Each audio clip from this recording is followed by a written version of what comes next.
Hi. On September the 7th, 2014, in an article in the Daily Mail, the famous physicist Professor Stephen Hawking warned that according to his calculations, the planet we're living in is unstable and therefore might collapse. This news, unsurprisingly, sent the media world into a buzz.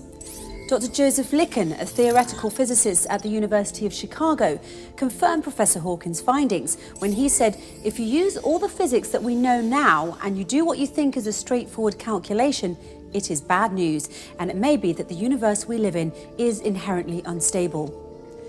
We're sort of right on the edge where the universe can last for a long time, but eventually it should go boom. There's no principle that we know of that would put us right on the edge. Dr. Benjamin Allenat, a theoretical physicist at the University of Cambridge, further elaborates on the reason for this instability when he talks about a particular particle that exists in the universe called the Higgs boson particle. The observed 126 giga-electron-volts Higgs boson mass seems to imply the universe does not exist in the lowest possible energy state, but is in fact positioned in a slightly unusual place. If the Higgs boson mass were really 127 giga-electron-volts and the top mass were a little lower than its most likely value, then actually the universe would be completely stable and the vacuum would be in the true minimum. Meaning that under the simplest assumptions, the measured mass of Higgs could mean that the universe is unstable and destined to fall apart. So basically, according to numerous physicists, careful calculations and computations, we're all doomed. The Quran, which dates back 1400 years ago, substantiates the predictions and calculations of physicists such as Hawking, Licken and Allenach. The potential of the universe collapsing and being wiped out is real. The creator of the universe is well aware of what he created. But it's not all bad news. The Quran then goes on to assure us that God prevents the universe from collapse when he writes in the Quran, God holds the heaven from falling on the earth.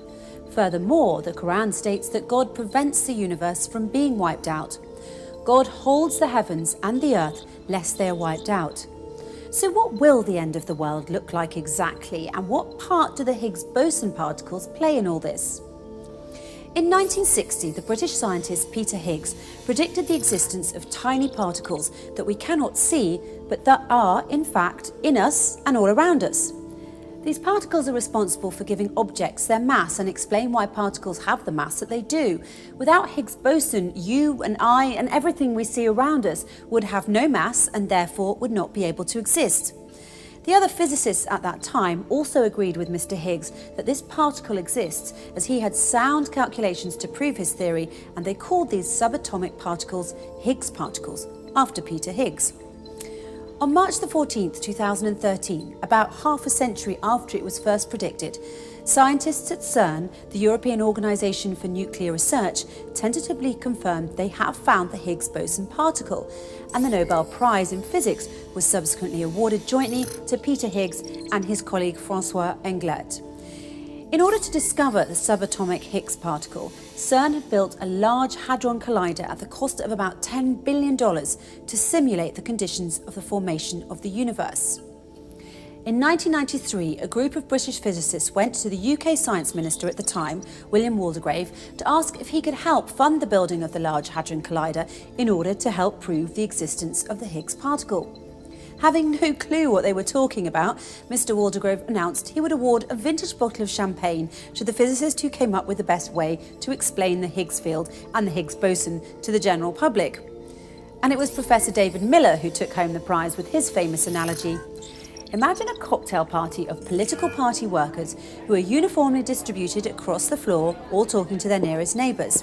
If the ex-Prime Minister Margaret Thatcher enters the room, many of the workers will run toward her and form a cluster around her. As she moves, other workers run toward her, while the ones she has left return to their places. Because of the knot of people running toward her forming a cluster and then returning back to their spots, she acquires mass. These clusters, which run towards Mrs. Thatcher and then disappear as they return back to their spots, are an analogy to Higgs bosons. So if that's the Higgs field, how does the Higgs boson fit into all of this? Let's pretend our crowd of partygoers is uniformly spread across the room. Now consider a rumour passing through our room full of people. Those near the door run to hear it first and cluster together to get the details. Then they return to their original spots and tell their neighbours, who then run and cluster together to hear it too. Then they return to their original spots and tell their next neighbours, and so on. The result will be a wave of clusters running across the room that disappear as soon as they run. These clusters are an analogy to Higgs bosons.